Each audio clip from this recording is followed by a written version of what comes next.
کہ یہ جو اللہ نے کہا کہ سفر میں روزہ چھوڑ سکتے ہو، اس کی حکمت ہے کہ سفر میں مشکل ہوتی ہے، یہ حکمت ہے، علت نہیں ہے. علت وہ آیت ہے جس میں سفر میں روزہ چھوڑنے کی اجازت دے دی گئی. لہذا سفر میں مشقت ہوگی تو بھی روزہ چھوڑنا جائز، مشقت نہیں ہوگی تو بھی روزہ چھوڑنا جائز ہوگا. اور سفر کے علاوہ اگر مشقت نہیں ہو تو بھی روزہ رکھنا فرض ہے، مشقت ہو تو بھی روزہ رکھنا فرض ہے. اللہ نے مرض میں اجازت دی، اور یہی وجہ ہے کہ مرض اگر بڑھنے کا اندیشہ ہو تو روزہ چھوڑنا جائز ہے، چاہے مرض چھوٹا ہو یا زیادہ ہو. لہذا اللہ نے کہیں بھی نہیں قرآن میں کہا کہ کل اگر پیپر ہے تو روزہ چھوڑ دو، کیونکہ اگر اس پر مدار رکھا جاتا ہے نا حقیقی مشقت پر، کہ واقعی اگر مشقت ہے تو روزہ چھوڑ دو، تو مسئلہ پھر بڑا گمبھیر ہو جاتا. کیوں؟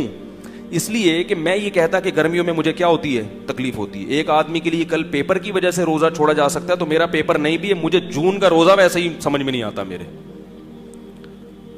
یہ تو ایک عجیب بھیڑ چال بن جاتی.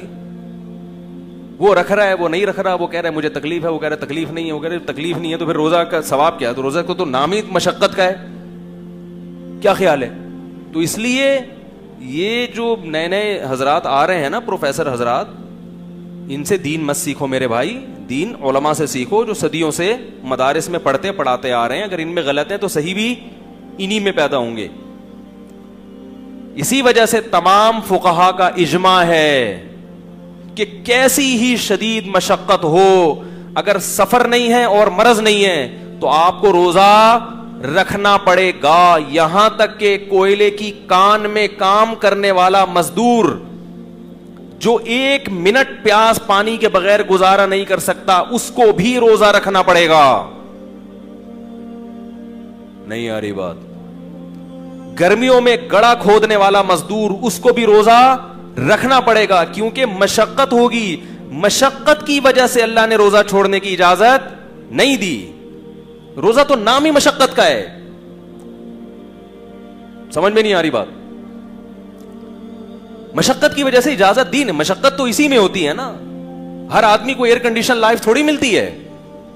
1400 سال سے مسلمان ایئر کنڈیشن میں نہیں بیٹھتے آئے تھے. یہی تھا مزدوری کرنا، یہ کرنا، وہ کرنا، گڑھے کھودنا. یہ انہی لوگوں کو تو قرآن خطاب کر رہا ہے.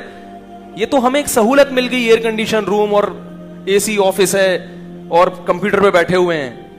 اصل جو خطاب ہو رہا ہے صحابہ کرام کو، وہ تو یہی تھے، مزدور تھے، کھیتی باڑی کیا کرتے تھے. کسی صورت میں جائز نہیں ہے مزدور کے لیے روزہ چھوڑنا.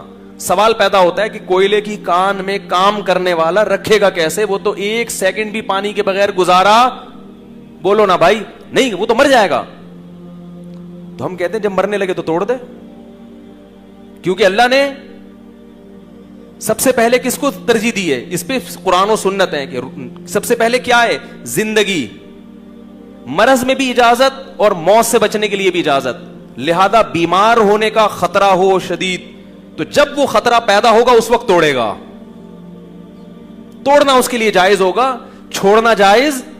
چھوڑنے کے دلائل الگ ہیں، توڑنے کے دلائل، بولو نا یار، الگ ہیں.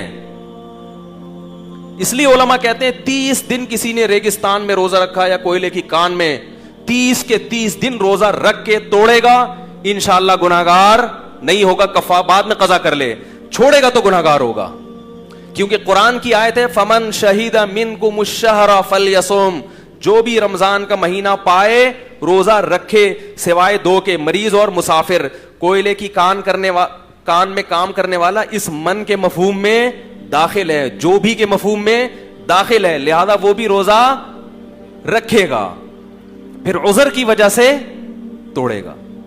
اب اگر کوئی کہ یار جب رکھ کے توڑنا ہی ہے تو ایسے رکھنے کی کیا ضرورت، تو یہ آپ کی اپنی رپورٹ ہے، آپ کی اپنی منطق ہے جو اللہ کے قانون میں نہیں چلے.